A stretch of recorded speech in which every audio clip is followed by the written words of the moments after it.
welcome to Westnile TV this evening on a very beautiful Saturday evening. Thank you for joining us, lighting up the region. And this is the Real Talk with me, Ayot, Lillian. Every Saturdays from 8 to 10 p.m. we are on this discussion. You know what kinds of discussions that we have, so make sure you do not miss. And our repeats run on Thursdays, just in case you miss. You can also catch it on our YouTube channel, that is on the channel of Westnile TV, and also on our Facebook page on Westnile TV, where we also stream live. Don't forget that you can always be a part of this conversation by liking, subscribing, and leaving your comment, because we value your opinion here on The Real Talk. Thank you for joining us. I bet you are enjoying this beautiful Saturday evening. I know you just sit back with your cup of coffee and join the discussion. And if you have friends who are not hooked on this, please get them to be on the discussion. We are on Star Times, Zuku, and on our YouTube channel, so don't miss the discussion. And in case you missed last week, we discussed the International Youth Day. We looked at the relevance and how everything is significant and relevant to the youth of today. And the theme we had for last week's celebration was green skilling for the youth. So in line with that, that has also shaped our conversation for today, and that is on climate change. You know, a lot of organizations worldwide are now calling upon the young people to get involved in these climate action, activities, planting trees, doing this and that. Someone says the youth are, they're victims of climate change, but we'll get to know how true that is. A lot of people hear climate change, but you do not actually mind to dig deeper to understand what climate change is. People normally think it's something, a concept that is very far from them, but it is near. If you sit and reflect about it, it affects you in your everyday life, and it is a global concern. That's why we have so many organizations into this, and specifically for that we have the Sustainable Development Goal number 13 that addresses climate change issues. And today in the studio we have a bunch of climate change activists who have joined us on this discussion. I believe by the end of this discussion you'll be able to understand what climate change is and why you should take action against climate change. So let's get to know our guests in the studio today. I'll start with the gentleman on my right. You're most welcome to Westnile TV. Thank you for joining us today for The Real Talk. Thank you. Kindly introduce yourself to all of you. My name is Eric Emorut. I work with Richard Hand Uganda, and on our programs we have climate change. We advocate for it. So today we shall be discussing more on that. Thank you. Beautiful. Thank you for joining us on this discussion right from Richard Hand. You're Arua, Uganda. I was going to say Uganda, but that is still the same thing. Thank you so much, Eric, for joining us on this discussion. You're most welcome to Westnile TV, and particularly here on The Real Talk. Thank you so much, Lillian. First and foremost, it's a pleasure being here. My name is Sandra Afoyero. I'm a president of NUSDA, that is Maybe University Students Development Association. And yeah, we shall be digesting more on climate change. Thank you. Thank you so much. And before I forget, she is a colleague, she is a journalist, currently I think with Arua 1 FM and what I should say. Thank you so much. Are you saying something? Yes, Arua 1. Thank you. So if you get to hear Arua 1, she is the lady. She's called Sandra. Oh, thank you so much for joining us. And our dear viewer, don't forget you can be a part of this discussion by going on our YouTube channel, like, subscribe, and leave a comment. So, we value your comment here on these discussions. Without wasting time, I'll turn to Eric. Please help us understand what climate change is. Climate change, in simple terms, okay, many people define it in their own ways. But in simple terms, climate change are the day-to-day things that we do that lead to the change in our weather patterns and many other things that we keep seeing. And mostly, they are, before I go on the causes, but they are caused by human activities. So you keep seeing that maybe the rainfalls have started changing, and then you start wondering why. What are we doing to make these things happen? You get. So according to me, climate change is as a result of the things that we keep doing as human beings. Okay, that is a beautiful, beautiful definition coming out from you there. Like he says, that definitions vary from person to organization, depending on how you understand it. But at the end of it all, it's still the same thing we're talking about, climate change. Sandra, what is your understanding of climate change? Thank you. I would say it's not really different from what our colleague Eric has said. It starts with us, what we are doing in the society, the environment specifically. With climate change, I would say, to make it simple, in simple terms, it's just change or shifts in weather patterns. But we are looking at change not in a positive way, because we are looking at change then affecting the environment. We are looking at change bringing about negative impacts here and there, global warming, a lot of things that are happening to the society, to the environment, causing distractions here and there that is not healthy for us, not good for us. That is majorly what I can say about climate change. Okay, thank you so much for that beautiful definition. What do you think climate change is? And that question goes to you, our viewer. Turning back to Eric, we've, people know what climate is, how we define climate in our secondary life. So someone would ask a question, why is it a global concern right now? According to me, at the moment, why it is a global concern, things that are affecting our climate are being caused by us. So it has become a global concern because things like drought, we are seeing droughts that is, let's zero it down to Uganda. A lot of droughts are happening. Let's take the part of Karamoja. People are suffering because of climate changes. These ones are caused by us. If you take that side, people are cutting down trees. What does it cause? That is deforestation. At the end of the day, you're going to see reduced rainfalls, and this is going to lead to drought. If you go to other parts, maybe, I don't know very well how that area is called. Of recent, there were floods. That was in Ginger. The roads were flooding. Why? Because people had encroached the swamps. So the water has nowhere to go, so it is crossing to other places. Those are human activities that are leading to climate change. And this can only be change if we change our perspective on how we use our environment. Okay. Yeah. Beautiful. That coming from Eric. Every human activity has an impact or an effect on the climate. So it actually leads to climate change. So you may want to review what kind of actions that you get involved in, the kind of activities, like you talked about deforestation and all that. So you may want to think twice before carrying out some of these activities. So turning to Sandra, why do you think climate change is a global concern? I would like to zero down to Uganda, because that is where we are right now. Okay. The backbone of this country majorly is agriculture, and activities that lead to climate change, of course in a negative way, affect our people so much. We deal in farming majorly as the backbone. When you look at the burning of the bush, you look at deforestation, and a lot of things that we are doing. Look at the outskirts of the eastern region, Mbale, floods here and there. So majorly, I would say climate change is a global concern because its effects are so gross. That is why you're seeing all the countries all over the world, the campaign for climate change is a global concern.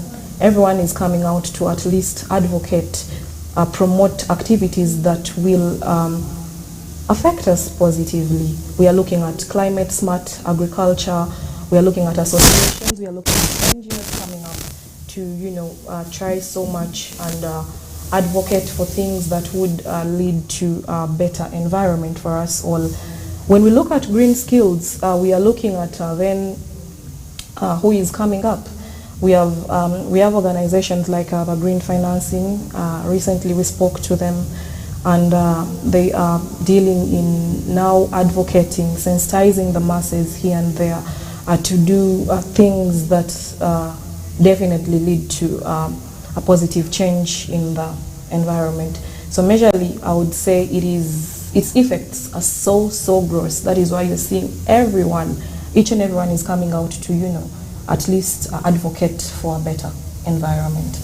Okay, I would want to read whatever you have said. You have beautifully put it out, simple, direct, and I believe anyone can understand. As your viewers, I can say you can still put out what you think about climate change, why it's a global concern, and why you should get concerned about this. Right on our YouTube channel, we'll read your comments here because we do that every time. Turning to Eric, what are some of these direct major climate change phenomena? Some of the direct changes that climate has caused, the ones that we see directly right now is the change in the rainfall pattern. I think that has happened in the whole of Uganda. At the moment, if you're to realize, rain never used to be, let's say, in Westnile in December. But these days it rains December, January. Because of these changes, we are now changing also the pattern of planting, harvesting, you get. And then if you go to these other parts, if you go out of West Nile, let's say Soroti, that was last year, they experienced drought and most of the crops died. Yet that was the season for planting. People had seen that they have to plant, but then during that period, that's when the droughts hit. You get, this is climate change because of our human activities. And to add on what she had said about agriculture, in most cases when people want to farm on large scale, they go clearing bushes, forests, you get. So after clearing all those forests, they are changing the pattern, meaning there will be no more rainfall that is coming at that moment.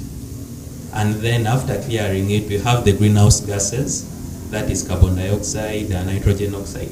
These ones are released into the atmosphere and they affect how the whole system, the weather cycle moves.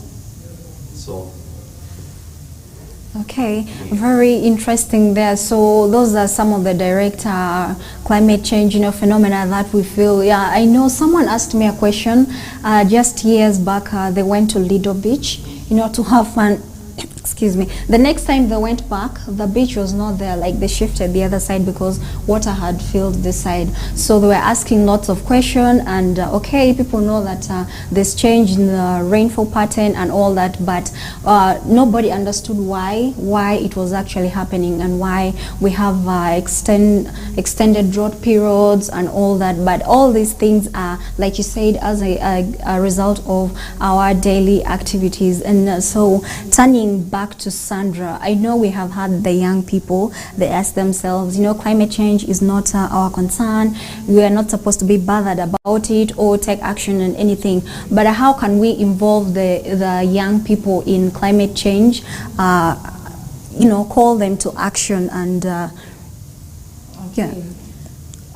Last week, Saturday, 12 August, was Youth Day, and my take on Youth Day majorly, when we want to bring the youth, dealing with youth is somehow hard. You must be able to model them and bring them to an understanding of something. But I would say that if we want to bring the youth on board, or we want to at least have them say something, advocate for climate change here and there, number one, as society or as leaders, we must know that what are we doing? Are we acting as models? Lillian, if you want something from me or you want me to do something, number one, you're going to show me how you're doing it, and then you're going to live by example for you to be called a model. Back to climate change, then I believe that for young people, number one, they need to look at the models in society. What is the society doing? What are the leaders doing? The people advocating for climate change, what are they doing? But even still, as youth, we are able to be creative. We can leave the caveras alone and opt for paper bags here and there. We can also plant crops that can give us residues. When we look at maize, we plant maize, we use the briquettes for making charcoal at a point. So as youth, there are a lot of things that we can do to, promote a good climate or even have climate change. But even still, I'm an association president. I would say we can embrace associations. We can do a lot for an association. We can do sensitization in the communities. Of course, you're not going to sensitize someone when you're not doing the right thing. Yeah. So you sensitize them by practically, doing some of the things here and there. So I think as for the youth, we have a lot to do, because then, first of all, we are the largest. The population depends on us. The nation and everything depends on us. So I think our role is largely important in climate change. Okay, yeah. Thank you so much. That's coming from Sandra, how the youth can get involved in climate change and mitigation. There's a lot you can do: plant trees, use alternative source of energy like the briquettes, not charcoal like we all do. But there's a lot you can do, as she has said. We're going in for a short break, but when we come back, we shall look at how we can still get the youth involved in this climate change and mitigation kind of issue. Don't forget, you can be a part of this conversation by leaving a comment on our YouTube channel. See you shortly after this short break.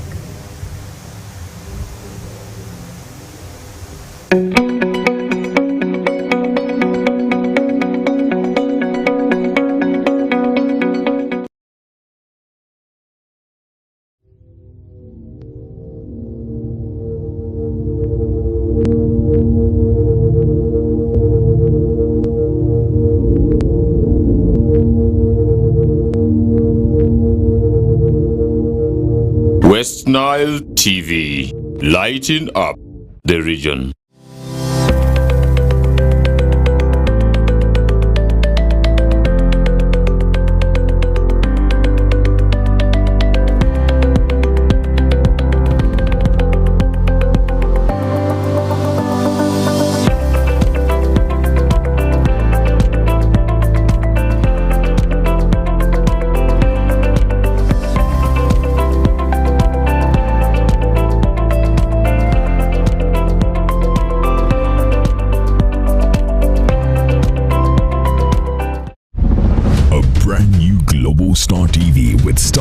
Inside technology.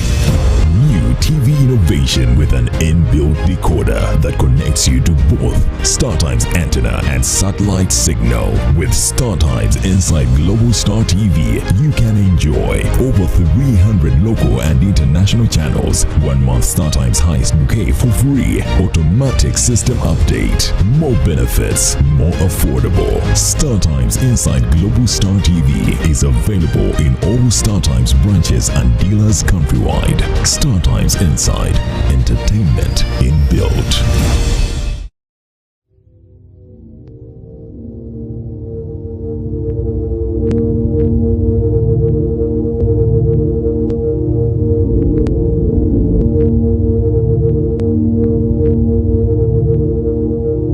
Westnile TV, lighting up the region.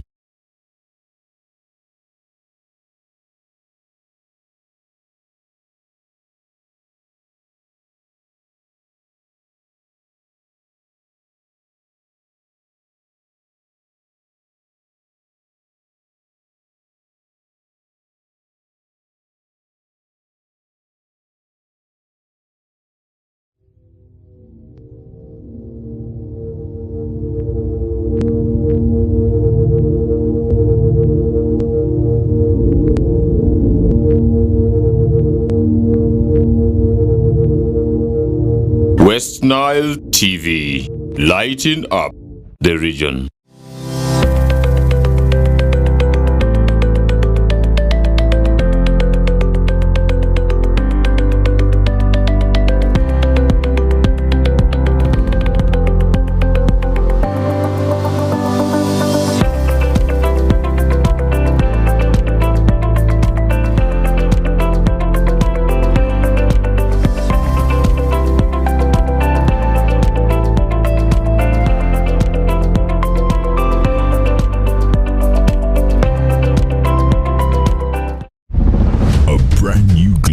Star TV with StarTimes Inside Technology. New TV innovation with an inbuilt decoder that connects you to both StarTimes antenna and satellite signal. With StarTimes Inside Global Star TV, you can enjoy over 300 local and international channels, 1 month StarTimes highest bouquet for free, automatic system update, more benefits, more affordable. StarTimes Inside Global Star TV is available in all StarTimes branches and dealers countrywide. StarTimes Inside, entertainment inbuilt.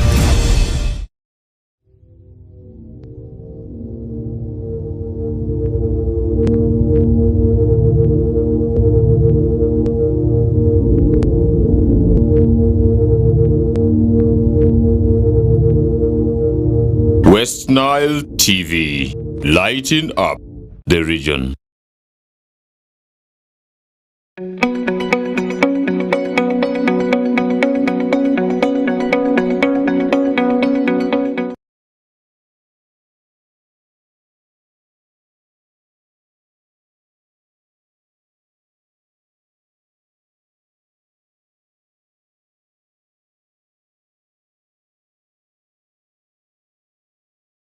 You're most welcome from that short break. This is the Real Talk with me, Ayot Lillian, here on Westnile TV, lighting up the region. Every Saturdays from 8 to 10, we do the Real Talk here. And you get to be a part of this conversation by going on our YouTube channel and Facebook page, like, subscribe, and you leave a comment what you think about the topic of discussion every day, and we have it here.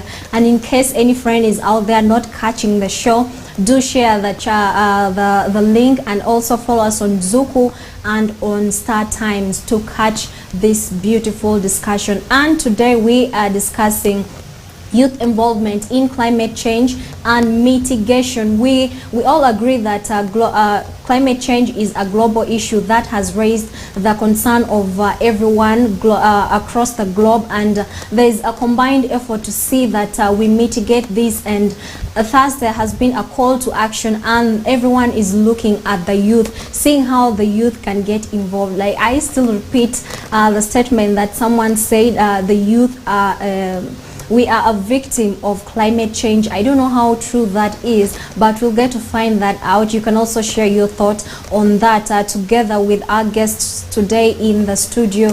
We have Eric from Richer Hand, Uganda, and Sandra from Arua 1 FM, and all that. You'll get to know them as we continue this discussion. What do you think about climate change and how we can get the youth involved? You know, people still think these things, when you talk about climate change, someone is thinking about ice melting, you know, in Europe or something like that, but you do not know that it's affecting your daily life, your daily activities. Some of you even fail to sleep in your own house because you say it's too hot, I can't sleep, and then at some point you also say the rain is too much, you know, this does not happen, it's unusual.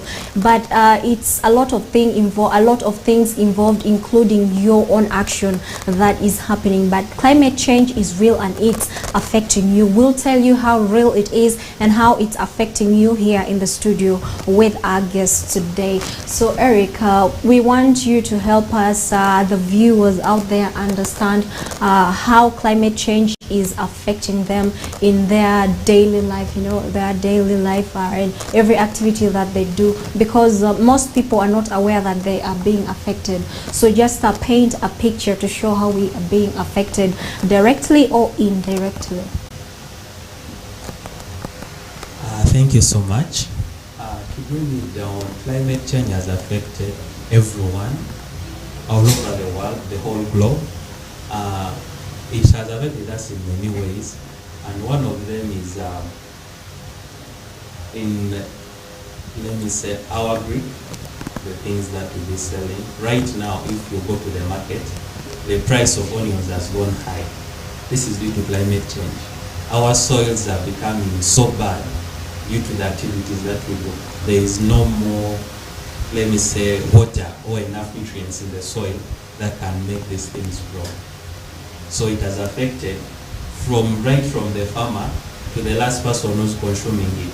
Right now, if you go to buy an onion, maybe if you're to buy two, they tell you 1,000. That's one of the ways it has affected us.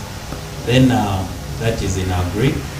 Then if we come to this other side, like water, you find that it is in rare occasions that people are getting clean water. You get the water levels are dropped, so in most cases when they are bringing us water, they are giving us sewage instead of real water. They get this sewage, and that is what they are sending us to drink, because we are the ones who have made our environment to change. The other way it is affecting us is our health. At the end of the day, when you're moving, these gases that are being released, the greenhouse gases, which they are trapped in the atmosphere, then they are released back towards carbon dioxide, methane, and the nitrous oxide. They are released back. You find people falling sick. You don't know why you're falling sick, but this is due to the climate change. Our own activities, you've cut down the trees which would have absorbed this carbon dioxide, so you're falling sick at the end of the day. So briefly, that's how it has affected us.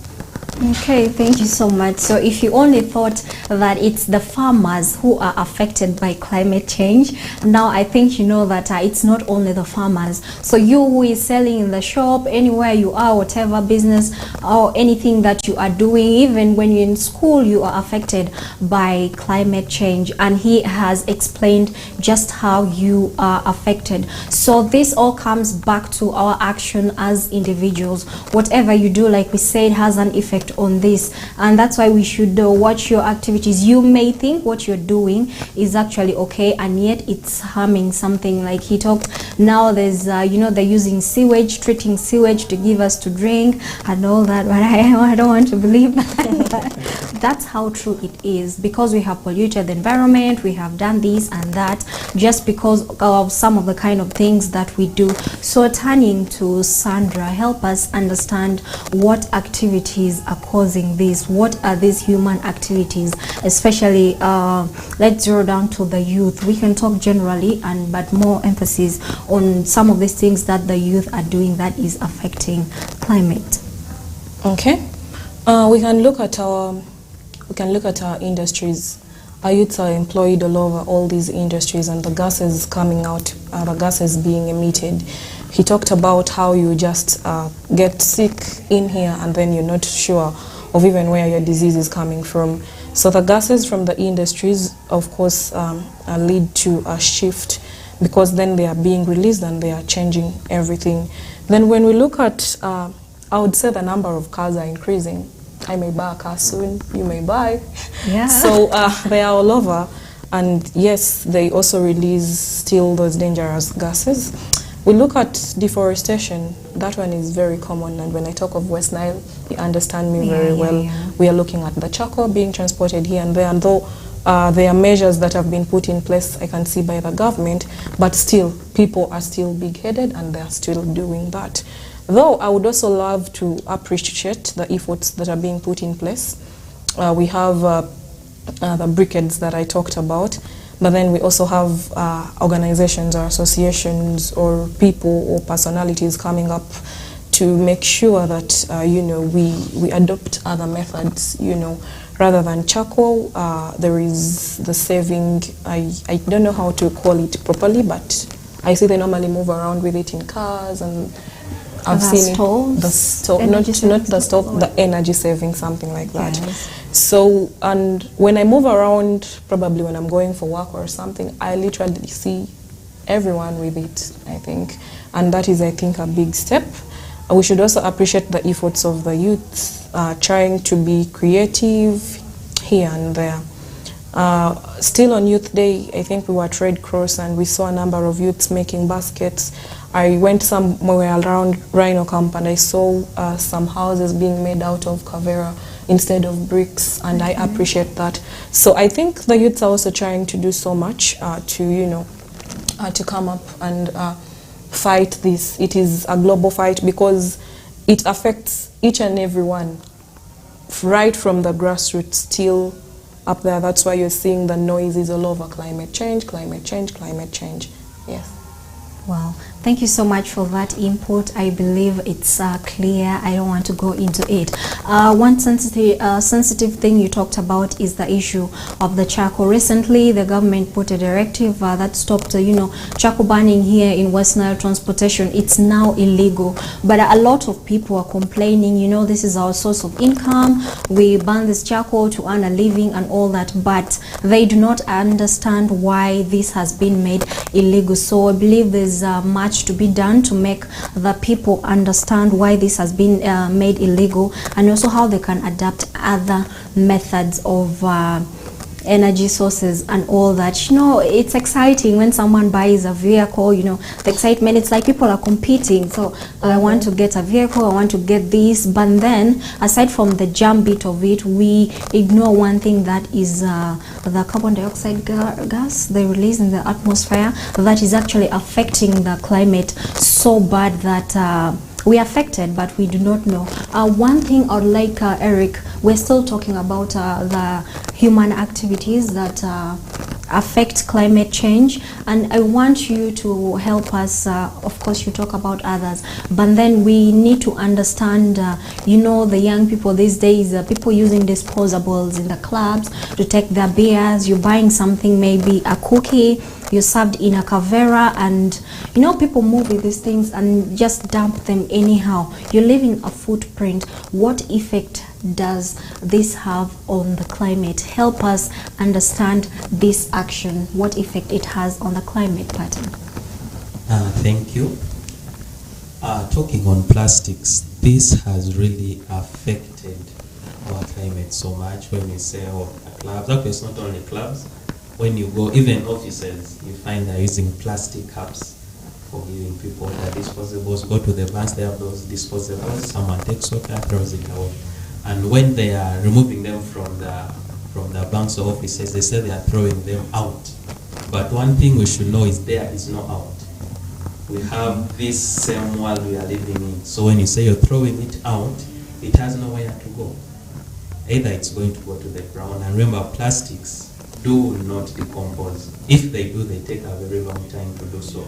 So by the time it has taken, it's maybe 200, 300 years to decompose, the soil has been affected. Meaning there is nothing you're going to be getting out of it that is working. Those are the plastics I talk of. The caveras. Maybe apart from that, rubber. This now like have a bicycle, you've got energy in the tire, you throw it away.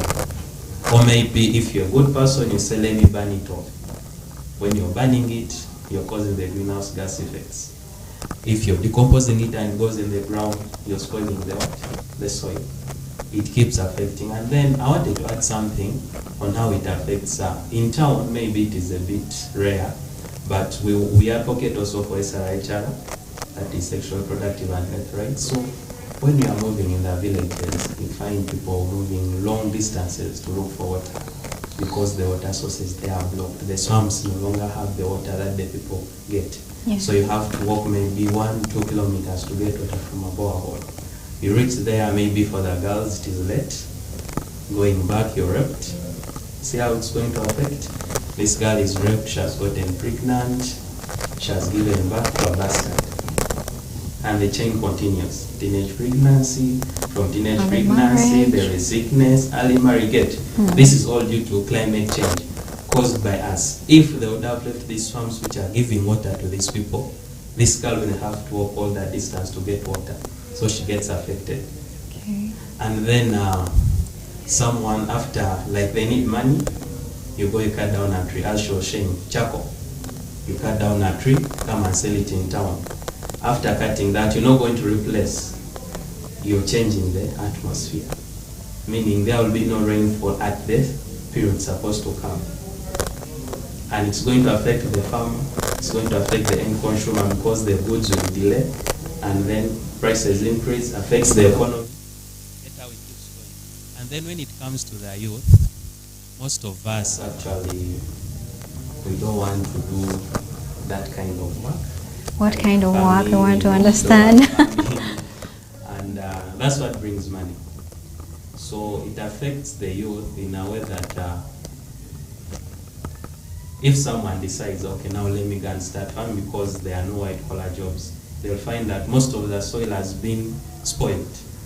You find caveras, you find plastics, you find clothes which have failed to decompose. You plant your cassava, it doesn't grow well. You get bad yields due to our own activities. So that's how it affects, briefly. Okay, are there still any other activities that we've not talked about? Maybe some of the activities that have been talked about, apart from deforestation, carbon dioxide emissions from the cars. We never talked of industries. They play a very, very big role. Okay, help us understand. In causing climate change. These industries, let's say if you're going to Namange, if you're going past there, the industrial area, see the gases that be going up. Those are greenhouse gases. And then when you leave that, they have their waste, industrial waste. Where do they dump it? You find they are channeling it to the rivers. The rivers. This river, this is where our animals go and drink water from. This is where people go fetch water from. That's the water national water gets to your pipes. You get. Let's even come back here to Arua, Osu, and then you find that the hospital dumps its waste from the lagoon. If they are releasing it, it goes to Osu. Osu is connected to Enyao, and that's where they get water from. You see? Yeah. And this affects us. So at the end of the day, yeah, it's treated, so you won't realize that you're going to fall sick. But at the end of the day, we are falling sick. You have cancer. How do you treat it? You have constant flu. This is due to the climate changes caused by us. Okay, that is very interesting. So I hope we are understanding how we are being affected by climate change. If you had not seen the concern that everyone sees in this, I believe you have seen why you should take this serious and why you should avoid some of those activities and why you should take action. So this should arise the need for action, you know, I believe. So Eric, help us understand whether this statement is true, that the young people are a victim of climate change. Is it true we are victims of climate change, or we are the ones causing climate change, fueling climate change? The statement is true. We are the victims of climate change because if you look in general, the population is filled up with the youth. So at the end of the day, we are the ones going to suffer the consequences of climate change. If we leave Uganda, let's say when the tsunamis are happening, that side, who are being affected? The youth. When their houses are breaking down, at the end of the day, they are the ones who become homeless. When they are homeless, they are coming to the streets. When they are on the streets, they have nothing to eat. What happens? They are going to start looting.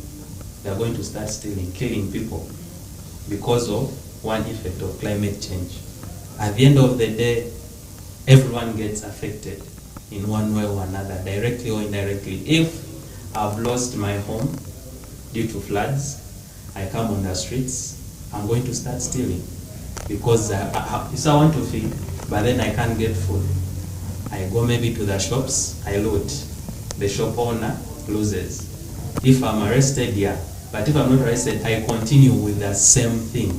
So everyone gets affected. The shop owner or whoever person is still on the road gets affected due to the climate change that have been happening.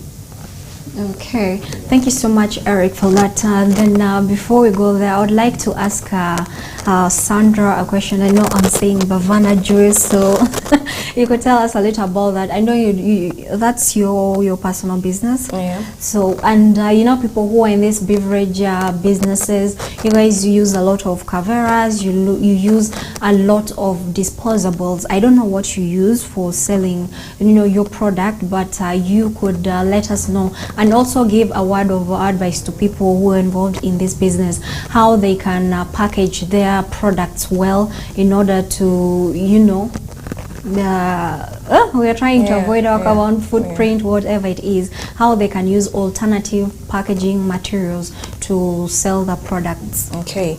Before I actually get to alternative packaging materials, I would want to add on something. You asked Eric a question. Yes. I would say that it's number one, they're already lazy. And then, yes, I should say that I'm not, yes, the youths are trying so hard to be creative and work hard here and there. But Lillian, if I'm not even sure of which season it's going to rain in, because the shifts are there. One of these days I just see rain and I'm like, yeah, it is a lot. And, you know, it used to be in this and this a season, but nowadays you can't even predict. You don't know what is going to happen tomorrow. So someone who is already lazy really will just say, I'm not farming because this and this is going to happen. It may be dry or here and there. So now how that is affecting the youth or how they are most affected, I believe that statement you made is really true. Then about the juice or about a different packaging system that you could use, I deal in juice, and yes, at a point we use disposables, but we are trying to reduce it. If customers come probably where we work directly, we have glasses that we wash here and there. And for the glasses, of course, it's not going to do anything for the environment. And then there are customers or clients that just come and they want their juice packed for them in their own containers. We could opt for that as well. And then I feel that will be better, and we try so much to reduce on the disposables being used. But even better still, what makes it worse is now getting the disposables and then dumping it anywhere. Once you dump it anywhere, you don't know who is going to pick it up tomorrow. Then you don't know what effect it is causing to the soils. You don't know what effect it's causing to the environment. If we are trying to look for other alternative means, number one, let us not dump these things anywhere, I should say. I think that is what I could say. Okay, interesting. Eric, anything you could add? Actually, I know you buy your juice in disposables. Actually, for me, I have a statement to make. If you realize, all of us take water, and we all love bottled water. But one thing we have never realized is that these water companies, they do not make water, but they manufacture plastics. You get it? There is no water company that manufactures water. They manufacture plastics to bottle the water, which is already there. So they are the ones that lead in all this climate change because they make the bottles. Actually, they invest in making water bottles, plastics. And at the end of the day, when it comes to the last consumer, after you taking your water, you dump it. Okay. You dump it anywhere. If you have time, if you've been maybe watching around, like when you're moving, you find most water bodies are full of plastics. Because at the end of the day, if they are not burnt, they are dumped in the water. And once they are in the water, they are going to affect the life of the aquatic animal, the fish. Yeah. They fail to get oxygen because these bottles are there. You find the oil spillages after industries working, those oils that go, they all go in the water. They affect the fish, meaning the fish are going to die. Food. The farmer loses. It keeps affecting up to the last consumer. So it's really big, and it's affecting the youth at the end of the day. So we should be fighting it by all means. Okay, as the discussion is getting deeper and deeper, I believe you are understanding the weight of this. You're beginning to feel the weight of this on you as an individual, as a group, you know, as a country, and as the entire world. I believe we are now beginning to feel, and that is a good thing. A special shout out to Herbert. He's a climate change activist out there. He's one person, when he organizes seminars, it's strictly, he uses dispensers. They don't bring this bottled water, and you come with your own containers. And I believe that is something other organizations can buy, so that we reduce our footprint and we tackle this problem of climate change. And I know now you know what it feels like. Anything you do can affect the air above, environment above, even the water, animals. Trust me, we have life in the water water, the aquatic animals, like he said. So when you dump these plastics, be it caveras or these plastic bottles in the water, it affects the aquatic life. And also if you throw it on land, remember we are a country that largely relies on agriculture, so it affects farming. And as young people, we are also being encouraged to indulge in agriculture. So when you dump these things recklessly, you're going to make the soil infertile, and hence agriculture is affected. We're already suffering. We have a problem of food security and all that. Don't contribute to such. I know when you go to the market, you come back with very many caveras, but where do you dump all these caveras? Do you burn them? Do you keep them? Do you keep buying more and just throwing them anyhow? That is a question.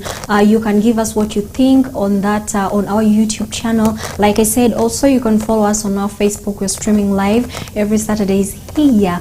We are on Westnile TV, Star Times, and Zuku. We are going in for a short break, and when we come back, we are going to deeply discuss how the youth can be involved in climate change mitigation and adaptation, what you can do to combat this problem, and how we can adapt to what is already happening. Don't go away.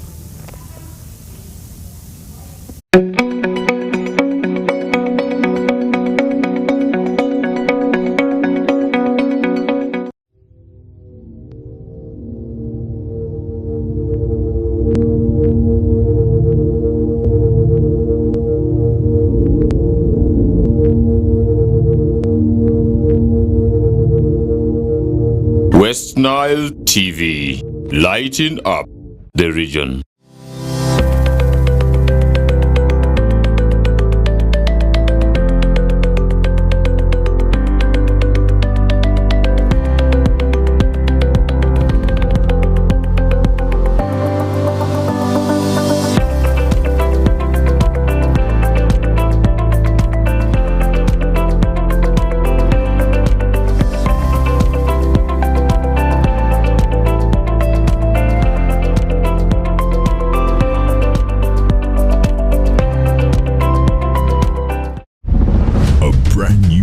Star TV with StarTimes Inside Technology.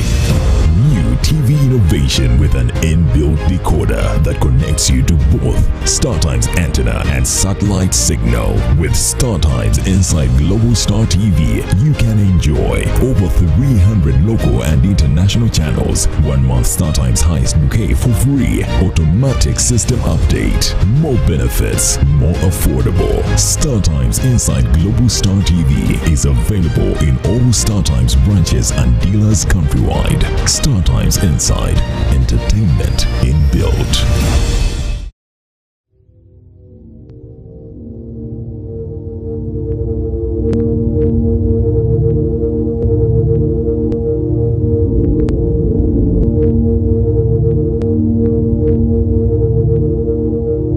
Westnile TV, lighting up the region.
Westnile TV, lighting up the region.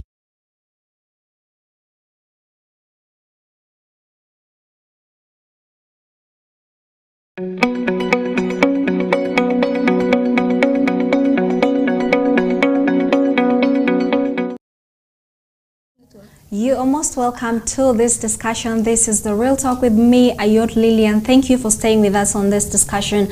And if you have just joined us for this discussion, we are discussing the youth involvement in climate change and its mitigation. We had a long discussion on what climate change is and why it is a global concern. And we looked at a number of human activities that lead to this climate change and how the youth have contributed to this, and the need for us to, reduce on some of these activities to see that we save our planet, and how we deeply discussed how this is affecting you and me as an individual, and why we should take actions. Earlier on, we had Eric with us here in the studio, and now we are going to introduce another guest here in the studio. You can be a part of this conversation. Let us know what you are thinking by going on our YouTube channel and our Facebook page. Like, subscribe. You can also share, leave a comment, leave what you think about this particular discussion here. We shall read it here, because every your thought matters a lot in this, and if we are to end climate change and take action, then you play a very important role. So let's get to our guests once again. We're starting with the one on my left. You're most welcome again. Please introduce yourself to our viewer. Thank you. Once again, my name is Eric Emorot. I work with Richard Uganda, and I also deal with climate. Thank you so much, Eric, for joining us. Thank you for introducing yourself again, our climate activist. And we have another climate activist here in the studio. She has just joined us here. Earlier on, we had a very beautiful discussion, of course, with Sandra. Sandra, thank you so much. And for everyone who was catching the show along with her and with us here, let's get to know our new guest in the studio. You're most welcome. Thank you for joining us for this discussion. Please say hi to our viewers. Thank you so much, Lillian. I'm called Diploma Caroline, working together with Eric to Reach a Hand Uganda, an activist for climate change. Thank you so much, Diploma, for joining us. Thank you, Rich Ahand, for joining us here in the studio and for doing great work in combating climate change. I know there are a lot of climate change activists out there. If you're also out there, you want to add your voice onto this, like I said, go to our YouTube channel and leave your comment. Earlier on, we discussed climate change. Like I already said, we just discussed a brief on climate change. I don't know, you could also tell us what you think as an individual, something that the viewer out there should know, and your personal thoughts. Yeah, basically, it's not so far from what you discussed already. Climate change is, these are just, I could say, effects or changes in the weather patterns in our daily life that are basically caused by human activities that do affect us without our notice. At times we even do understand that these things are affecting us, but we can't tell what exactly it is. Okay, so it's affecting you, but you can't tell exactly what it is. Just like the change in rainfall pattern, these things used to be predictable. You know that in August it's maybe rain season. This is when the rain starts and stops, but now it's just like a surprise attack. You know how our parents cried last season. People just planted and the rain fell and disappeared. There was poor yield because of climate action, and you know how some of us starved because things were affected, and we still don't realize that some of these are as a result of our action. And we say now it's a global concern. It's there. How do we deal with this? How do we deal with this as everybody? We're calling upon everyone, and that is why we have that one common goal, that is the Sustainable Development Goal number 13. These things are global, calling upon everyone across the globe to join hands, to deal with this climate change. And personally to you today, we are reaching out to get your thoughts, make you understand how serious this issue is and how we can deal with it. So we are going into the climate mitigation and adaptation. It's already here. How do we deal with the matter at hand, and how do we, work to see that we avoid some of these occurrences in the near future? So we'll start with the mitigation, and let come to Eric. How can we involve the youth in the mitigation of climate change?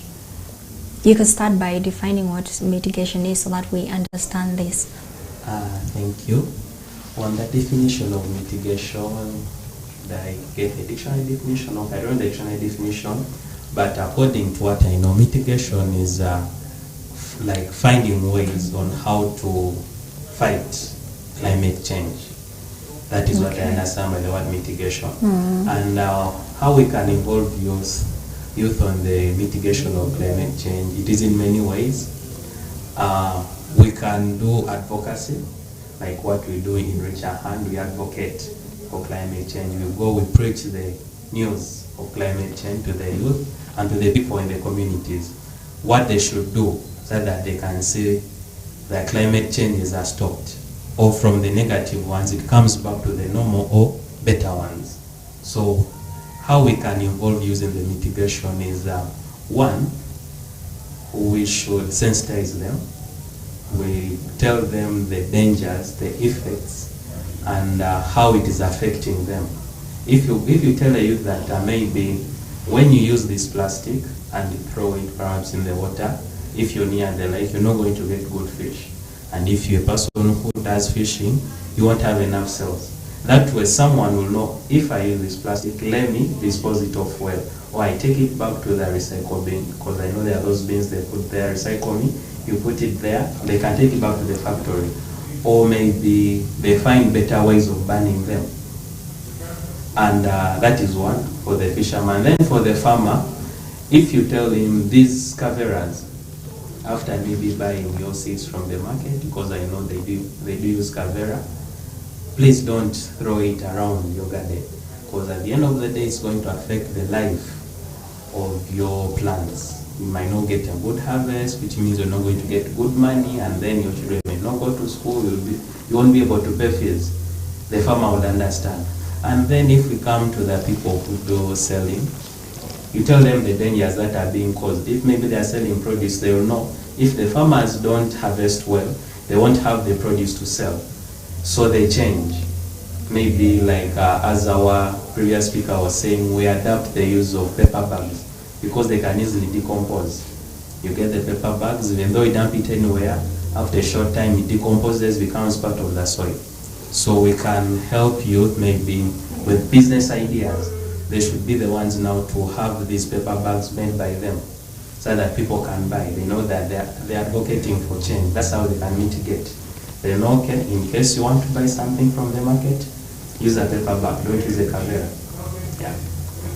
Okay, he's tackled one important thing, and that is sensitization. We know that everything starts with sensitization. You have to make someone aware of the situation and how it affects them and all that. I believe Reach a Hand, just like many organizations, have been out there trying to reach out to the people to help them see the effects of this and how it's affecting them and why they should take action. Turning to diploma, what are some of the ways that we can get the youth in taking action against climate change? Yeah, thank you.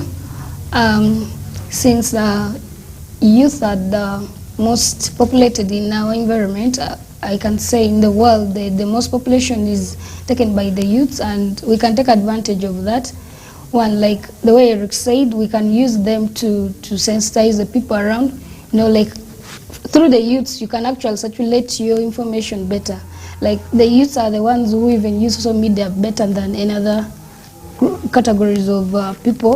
Then through this, you can use them to circulate such kind of news, like how we can reduce on the effects, how we can reduce on the things, the causes of climate change through social media. That is one. Secondly, we can engage the youths in agricultural ways. For example, in afforestation, there are some of the clubs like the green, how they call them, green, young green clubs. There are some existing clubs that only, okay, basically they promote agriculture, and if you see through them, there are basically youth that are taking part in such kind of activities. So through them you can engage the youths, you can engage them to participate in such activities like growing crops, like planting trees, and so on. So the youths are easily to be approached than another category of people, because they are so flexible and they understand better than any other kind of, maybe any category of people around us. Okay, thank you so very much for that input. We know that a lot of people are targeting the young people to take action against climate change, and because whatever reasons we have talked about the kind of activities that we are engaged in. Eric, as a young people, help us understand why most of these organizations are targeting the young people to take action against climate change. According to me, why they are targeting the young people, let's zero it down to Uganda, is because the population is currently young people. So if you target the young people, it means this information is going to circulate faster, because young people, we have what we call our groups or capons, peer-to-peer. It's easy. If you give me an information right now, I can easily bring it to you, because maybe we share the same eating place, we go to the same clubs, we go to the same church. Okay? So if you tell a youth an information, maybe he's going to the church, he'll find a friend, and that friend will go and tell a friend about that information. So if you preach climate change, maybe you tell them today we are going to maybe stop the use of plastics. If we are here 5, we all have different groups, and those groups have different groups, so the information will keep on moving. So when you reach out to the youth, it's like you're reaching out to the whole society, the whole country at large. Okay, interesting. Turning, since now we have zeroed down on the youth, Diploma, help us understand what is that activity that the youth are engaged in that is, that ranks number 1 when it comes to climate change. That one activity that the youth are active, here every now and then, just engaged in it like every single day of their lives, and it's badly affecting our climate. Yeah, thank you. The youths generally love life, and when you bring in things to do with plastics, things to do with use of motors and all that, the youths are the ones who make use of these things. They are the number 1 population that make use of these things. So when you see the youths, it is through them that we can actually we can zero down some of those causes of climate change, because they are the most people who use these things. So when you go to the youths, and it will help us better, because through the youths, other people can understand easily. Like, for example, I can say, if I've been a factor of that, then when you use me, who has been doing the work, who has been maybe who has been doing something that leads to climate change, then through me it can actually work better. Because now when you go to an adult, come and tell me, some of the youth won't understand it that way. So if you go from youth to youth, it will actually expand. The youth are the most people who are exposed. They are the most people who are exposed to the world. And maybe, for example, I said through social media, when you use such kind of platforms to maybe sensitize, maybe to create awareness, it can reach the world easier than maybe using some other people who are maybe the elderly or maybe other kind of platform. But through the youth, I feel it carries more strength than any. Okay, and I'll also say there's a concern that the use of plastics and caveras is on the rise, and a lot of young people are involved in using these things and just dumping them anyhow. They don't know actually the kind of impact that this action of just reckless dumping has on the climate and on them as individuals. So how can they use these plastics and caveras sustainably? Yeah, thank you. On the use of plastics, I think we should start it from where these plastics are being manufactured from. If you only come from, if you only go straight to the youths, telling them that this is where you're supposed to drop your plastics or this is where you're supposed to collect them. But I feel we should start sensitizing from the factories, from the manufacturers, saying that the same plastics that can even be reused, it is of advantage that these same plastics can be reused. So now, once they have already produced these plastics, why can't we just collect them and take them back to the factory to be used again? And then dropping them anywhere, then the factories also begin to manufacture new plastics. You see, by the end of the day, the number increases. You get the point. So it will be better if we start sensitizing from the factories or from the manufacturers. We create awareness from them and letting them know that these plastics they are producing, they have much effects on the climate change. So when we start from that, at least they will understand that these plastics, at least even there was a time like one organization, maybe one manufacturer of these plastics had it in mind that once, produces a single plastic, then tells you once it reaches you, if you bring it back to us, we give you something, you get. So that really empowered the youth. Like if they see that particular kind of brand, maybe that particular kind of factory name on any plastic, they collect it and they take it for money. Okay. So they see it that way, like if they collect in big numbers, they will get even big big money. So what they do is, any plastic that is written in the names of that company, they collect it and take it back. So not knowing these people are using them to actually dispose these plastics in the right place. Right. But for them, they are thinking it in the sense that they are giving them money freely. So when such kind of companies use such kind of criteria, maybe among the youth to do such kind of things, once you've used the plastic, please have somewhere like the way they're doing the assets. Okay. Yes. Once the assets have worn out, people normally collect it, they take it to weigh, and you see them giving them in return of money. So that is one way that we could really use to collecting these disposables, that we can maybe reuse them, and then producing new plastics, yet we have these ones that can be reused. Okay. Yes. So reusing these plastics is the way to go. And what you're saying is some of these companies could buy this idea of, telling the users, if you return these plastics back to us, you tip them, because how the youth work. They always, the young After people, money. they want to be tipped. And well, if that is what it takes to, get these plastics in the rightful way, then why not? I don't know what you think. You can let us know what you think by leaving your comment on our YouTube channel or our Facebook page. And I love what some companies are doing. They have the bottles, some of these beverage companies, they write on it. The problem is us youth, we don't focus. We don't read some of these things. When you're hungry, you just take the drink and that is it. But if you pay full attention to this packaging, they have these labels, recycle me. So if you're keen and if you're someone who understands this, then I have to dump this well, so that it gets to the rightful place. So we should pay attention to some of this detail. Now you know that these plastics are not supposed to be dumped just anyhow. I don't know how many dustbins you have in your community or how you dump these things in your community, but would still urge the leaders to make sure these dustbins are available where we can dump these plastics. I'll still ask the same question to Eric. We still want to help the youth, dispose these things well. So how we already have an issue of plastics caveras all over in our communities. One time when the river flooded in Yao, there was a lot of things get trapped. And during these rainy seasons, when you walk in your neighborhood, when erosion occurs, you find caveras all stuck. Like everywhere is painted blue,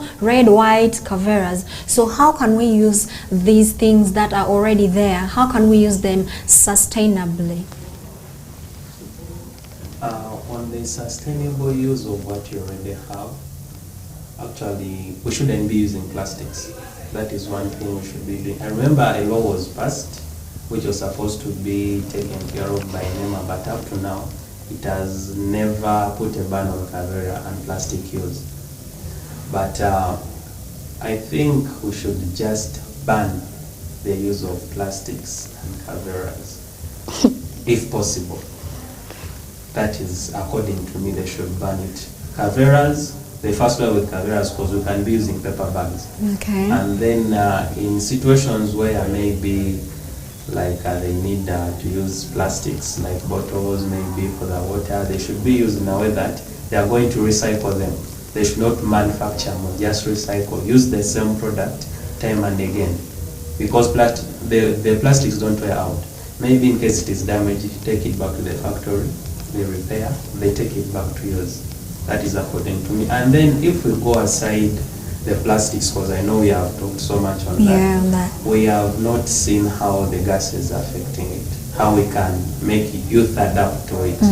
Help us understand. Now, like in the use of charcoal, I know this fight started since we have been telling people to use maybe solar energy for cooking and for doing other things, and maybe biogas. I love how these other petrol stations have the gas. You know, you go, you buy your gas, use it for cooking. You just go and they refuel. Or maybe using biogas, waste. So all the waste you get from the toilets, they transfer it into energy for cooking instead of you going and cutting trees. Okay. So they have been doing this, but then it's going to take a very long time for people to realize that they need to turn to use biogas or to use maybe different things apart from charcoal for cooking and doing other things. It's going to be when we have totally suffered from climate change, and it's going to be so bad. So for the youth outside there, if I know most of us don't like cooking, so this will help. Get gas. Get gas, be with it. The moment you feel like cooking, use gas. These women who cook outside using charcoal, using firewood, at the end of the day, they are going to run out of what to use. Okay, before you proceed, you know there has been a cry out from the people of Westnile when charcoal burning was made illegal. You know, a lot of people came out to say this is our source of livelihood, this is our this and that, and people still do it, though it's illegal. People still do it. So how are you going to convince these people to adopt to other sources of using other alternative sources of energy? I don't know if that is the term, because if you talk about gas, looking at our people here in Westnile, most people cannot afford gas. I personally don't have gas. So convince me and the people out there to use an alternative source of energy apart from charcoal, that we can, you see, we can actually use this and not charcoal. If you can't afford gas, we could always turn to this. So how are you going to convince someone to do that? Convincing someone to leave charcoal, that one might be quite hard at the moment, but then if you realize the damage that you're causing to yourself and the generation to come, because these people, once they're done, they get this charcoal, they cut down the trees. Trust me, none of them plants. If they would follow that criteria that, okay, cut one tree, plant 5 or plant 10, it would be fine. But none of these people, after cutting a tree, plants. They just cut what is there and they don't replace it. So convincing them that they should turn to gas, as you're saying, to be quite expensive, but then at the end of the day, they are the ones going to suffer. Once these trees are completely out, then they face drought. Who are they going to run to? The government?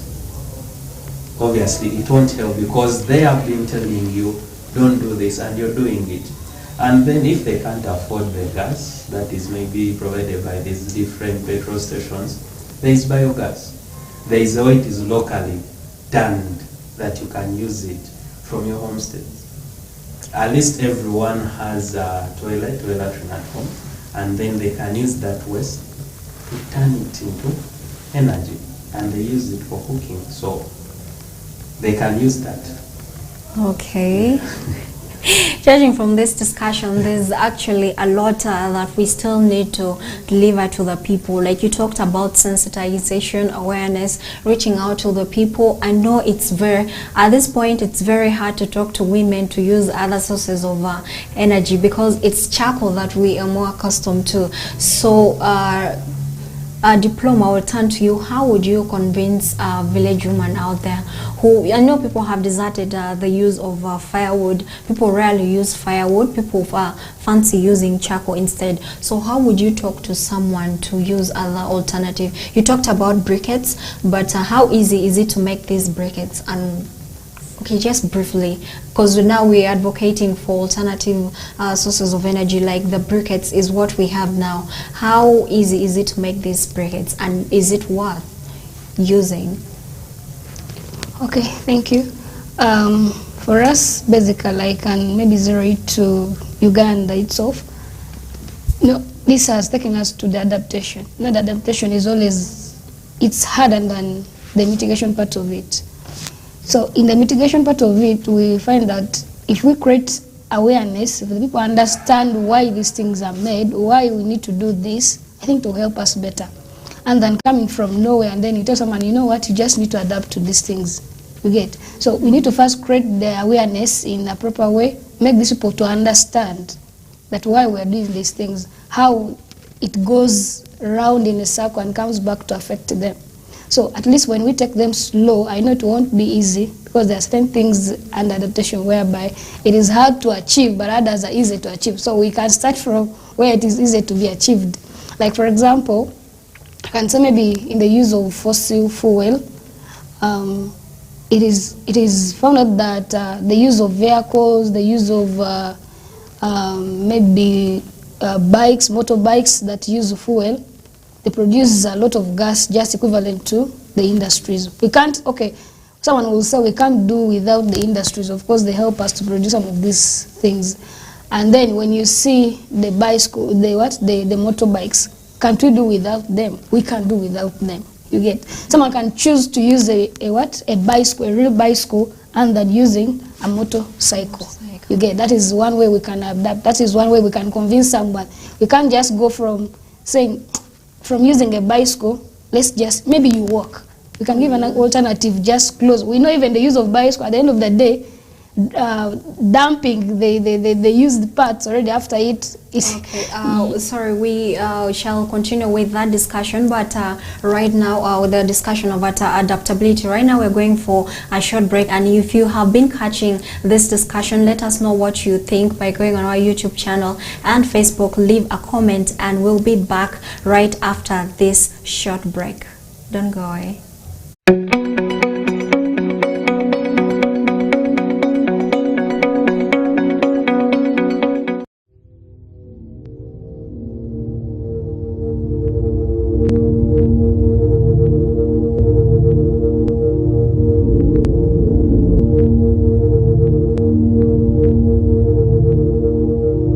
Westnile TV, lighting up the region.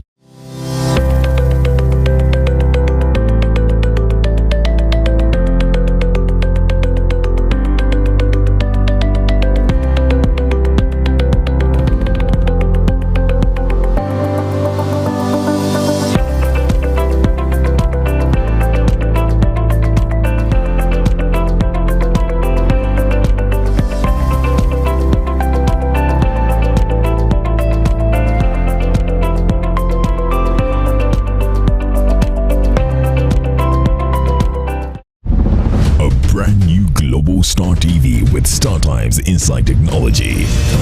New TV innovation with an inbuilt decoder that connects you to both StarTimes antenna and satellite signal. With StarTimes Inside Global Star TV, you can enjoy over 300 local and international channels, 1 month StarTimes highest bouquet for free, automatic system update, more benefits, more affordable. StarTimes Inside Global Star TV is available in all StarTimes branches and dealers countrywide. StarTimes Inside, entertainment inbuilt.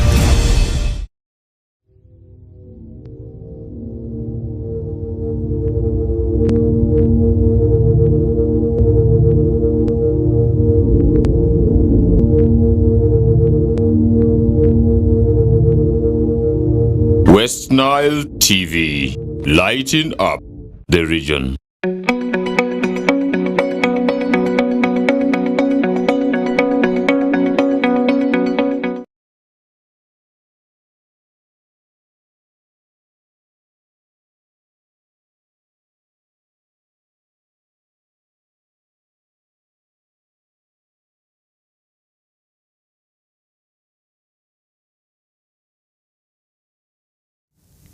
Welcome back from that break, and thank you for joining us here on Westnile TV, lighting up the region. This is the Real Talk with me, Ayot Lillian, every Saturdays from 8 to 10 p.m. We do these discussions on various topics, and the beauty with this is that you can tell us exactly what you think about these topics, either giving a solution, raising a concern. You can do that by going on our YouTube channel. You leave your beautiful comment there and we read it here. You can also find us on our Facebook page at Westnile TV, and most importantly, we are on Zuku and Star Times. My name is Ayot Lillian, and thank you for joining us for today's discussion. We are discussing the youth involvement in climate change and its mitigation. So when we talked about climate change at length, we looked at the definition, the phenomena, the causes, the human actions that are lead to this, and how we can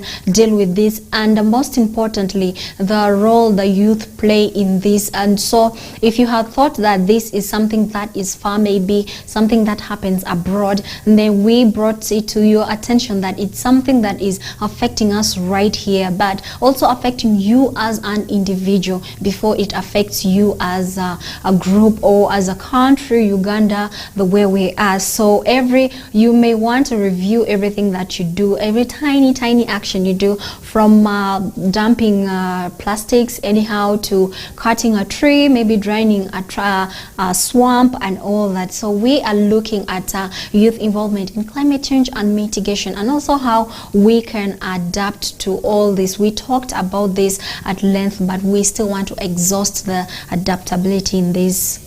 We have our guests in the studio. We have Eric and Diploma, and both are coming from Reach a Hand Uganda. These are young people who are involved in climate activism. We thank you so much for taking the lead in this. So after this conversation, we expect that all of us take action, climate action. We all get into action to see that we deal with this problem. Eric, kindly take us through some of the ways how we can adapt to this climate change problems. Thank you. When it comes to adaptation, it's really very hard, especially for Uganda. But then some of the ways, now these will be suggestions because they have suggested this time and time again. So some of the ways we can really adapt to climate change is for the people maybe who are reclaiming swamps, because there are many people who have bought land along the swamps and maybe riverbanks. Such people should at least evacuate such areas, and they leave ways for the water, because the moment you're going to drain these swamps, this water will have nowhere to go and you're going to cause floods. That is one. And then Diploma will add the rest. And then on agriculture, instead of us going to clear forests to plant our things, let's get that land that is not being used but has no trees. There are lots of fertile land, especially down in villages, that totally have no trees and they are fertile. We can be using such instead of going finding a forest and you clear it off. You do that, you're leading to drought. Those are some of the ways we can adapt. And then when it comes to the use of automotives, that one becomes quite hard, because where we are as a country, I know right now, so far they have produced, I think, 2 or 3 cars which are using electricity. If we could really work hard and more cars are brought up in such a manner, it will be too good. That's according to me, how we can adapt. Okay, that is very interesting. I don't want to add anything out there. Diploma, how can we adapt to the climate change? Okay, thank you. Formally said, for us in Uganda, let me read that way, doing at Westnile. Adaptation is not easy because... Why is that? Because, okay, the tendency, the kind of culture we have here, it's always hard for us to adapt some of the measures put across. For example, when I give an example of saying, instead of us using these motorcycles that produce a lot of fossil fuel, that produce a lot of these gases that that cause emissions. One could say, maybe even in the down countries, most people use, maybe I could say in the outside countries, people use bicycles more than the motorcycles. Why? Because they already understood the effects of these gases to them. Now, when you bring it back to us here, for us, we still feel it is of maybe of prestige. When someone gets, maybe when someone buys maybe a motorcycle to someone who buys a bicycle, you feel you're better than this person who has bought the bicycle, but not knowing you actually better in the sense of what reducing the effects of this climate change. Then that is one way we could adapt. We use bicycles rather than using motorcycles. Motorcycles. So before the young people have this mentality. When you're riding a bicycle, you're considered to be poor. You can't afford a motorcycle. They feel a motorcycle or a car is associated with luxury. So it's definitely a problem to see someone cycling instead of maybe using a car and all that. So how can you address this? Yeah, basically I feel this is about maybe we are being ignorant, but at least if we had understood the whole thing, if we had understood the climate change, how it comes up, how some of these things affect, like I'm proud of the people who are outside country, how they manage their things. Like if we were to learn from them, to help us a lot, because some of these things affect us here. Like most times our seasons, we have 2 seasons here. Most times our seasons, the dry seasons are more than the rain season. But the other side, it is the opposite. They receive that cool weather more than the dry weather here. That is the part that is in the sense of fossil fuel. But then when you come to waste management, I would say, well, let's adapt the use of maybe the reusable way of managing the waste, and then pouring them in the rivers or pouring them on the land. Anyhow, we can use this waste. We can use them for for producing these gases that help us to cook, like the way Eric said, the biogases that help us to cook our food, and then pouring these gases anyhow. In return, we shall also be affected. That is one way we can adapt the use of waste. Then next I could say we can adapt a modern way of agriculture. For example, instead of us cutting down these trees, we can use the socks. The socks in the sense that those days I still remember in agriculture, they used to tell us you can get these dry leaves, then you soak them.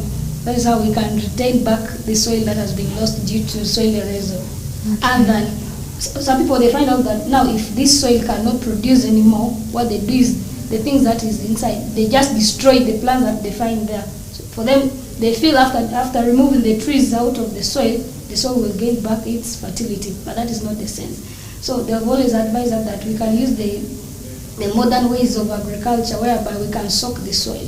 How do you soak it? You can get leaves from different plants. From these plants, then dry leaves, you make them to ferment for some days. Trust me, after 1 or 2 weeks' time, this soil becomes back fertile. Then we can again go and use it for planting. It helps us that way. And then destroying this soil completely. Maybe you can destroy it. How they destroy it, once they find out that it is not now productive, you find them laying bricks with it. You find them building it. This land cannot produce anymore. This cannot plant for me this. You get, so you find them that they use it for other improper ways, like the bricklaying, the construction of roads. They choose to destroy such kind of soil because it is no longer productive. Yet we have other ways of making this soil become productive again.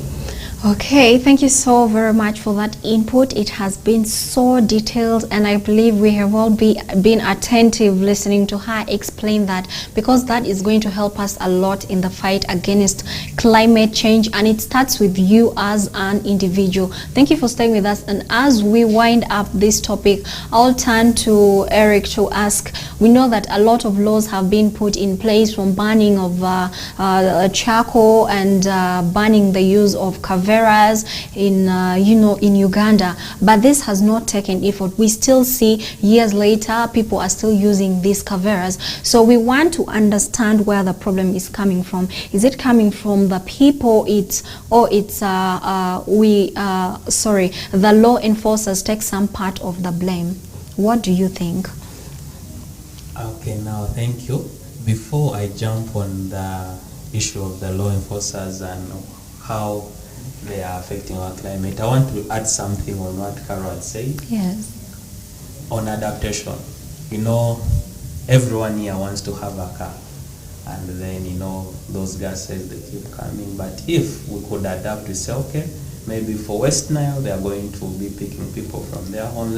They provide 3 or 4 buses. Each one goes to a station. They pick you. They take you to your workplace. This way we are going to reduce on the amount of carbon dioxide being released in the atmosphere. But if you tell that to someone that I know what use a public means so that we can help reduce climate changes, the negative climate changes, someone will refuse. Because they assume if you have your own car, you're going to reach work faster. But let's go down to Kampala. Everyone has a car, but they even reach work late. So if you want to reach early, you have to wake up maybe 3, 4, 5, just reach work at 7 because of the jam. But if they could accept, they say, okay, we are all going to use a bus. Meaning if they pick you from your station, you reach work faster because there is no congestion, no jam, and we have saved the environment. Okay. That is on the adaptation. Now when you come on the law, many laws have been passed. I think the first law, if I remember well, was in 2008, where they were banning the use of Kavera. It was just passed. And then they're like, okay, they're going to act on it. We are in 2023. Nothing has been done. That, I think, law enforcers, they pass it. But then at the end of the day, they don't follow up. If they do follow up, maybe a month or 2, and they leave it. So you find that Kaveras are being used time and again. And actually, some of them even being imported. We don't know whether they are smuggled inside or not. But then we have these law enforcements. They could be knowing. We have these bodies that cater for the environment. NEMA is there. They have tried very hard to fight this. But at the end of the day, you find they're silenced. We don't know by who, we don't know how. But then they just stop the fight. And up to now, I don't know whether NEMA still exists or not. But they did so very well in making people. They sensitized. Plant trees. If you cut a tree, plant 5. If you want to cook, use biogas. All these things were being passed, but it reached some moment they stopped. Okay. Either the law failed or people just failed to listen to what they were telling them. You get it? So it is in between. But in most cases, I believe it is the law enforcers never did enough work. Because if they enact a law, they should follow up for at least a year or 2. When they wanted people out of Kampala, you see how they use the force? Yeah. So the same force they should use it to enforce these laws All against. the people who manufacture Kaveras, those factories should be closed. Either they start manufacturing paper bags or they close their business. Okay. By law. That will work. But then you find they pass it, they debate about it, it stops there. It stops. We don't know why. Okay. So it has been passed, but it has never been followed up. Yeah. Thank you. You have something to add? I think I can add on what he has said that Okay. when we come to the law enforcers, see, there are scenarios whereby, I want to give an example. I'm the one producing those bottles. For example, I want to specify the bottles itself. I'm the one producing these bottles that are used for making the bottles that are used for this water. It is my company, I'm the one producing, and I'm again the one who is supposed to implement this law. You get the point? Now, it becomes a conflicting reality whereby I want to implement this law, but at the same time I also want my business to go on. Then you see where I'll be left. I'll be undecided. I'll be on both sides now. The law has been put, but now this is my business. I'm the one producing these bottles. At the same time, I'm the one implementing the law. Where do I go? You get the point? So some of these law enforcers are also involved in these activities. Maybe they could be the one owning the industries or the things that they could be the one behind some of these things, but I don't know. I'm not saying someone is there, but you never know, because people have business. I may also have a business that is illegal. I may be producing maybe alcohol or something like that, but that is illegal. You get. But then they are there fighting against my business. But yet this is the same business that I'm using to sustain my life. You get. So it becomes a conflict in loyalty to someone to implement such a law. Okay.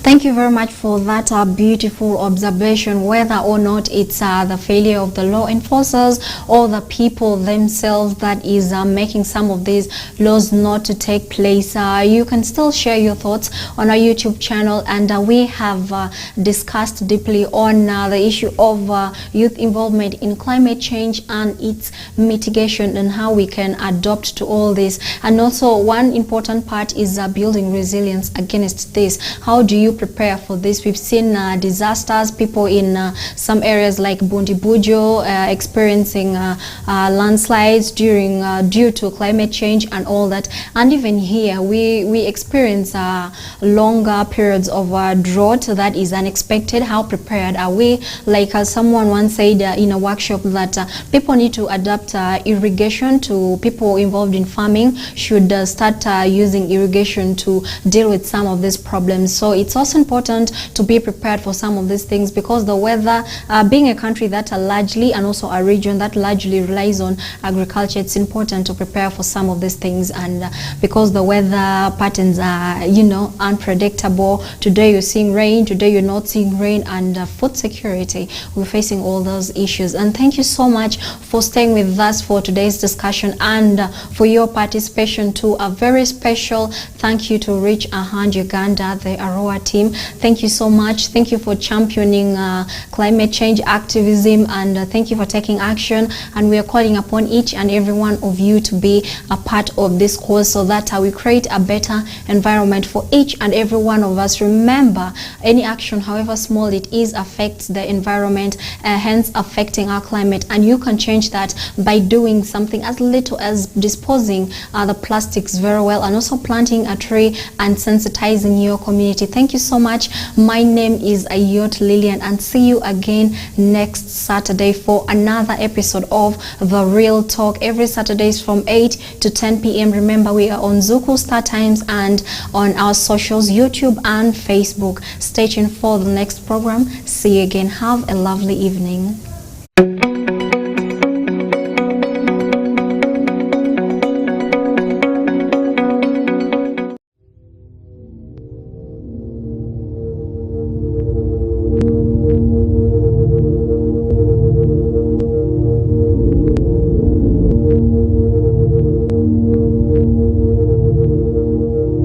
Westnile TV, lighting up the region.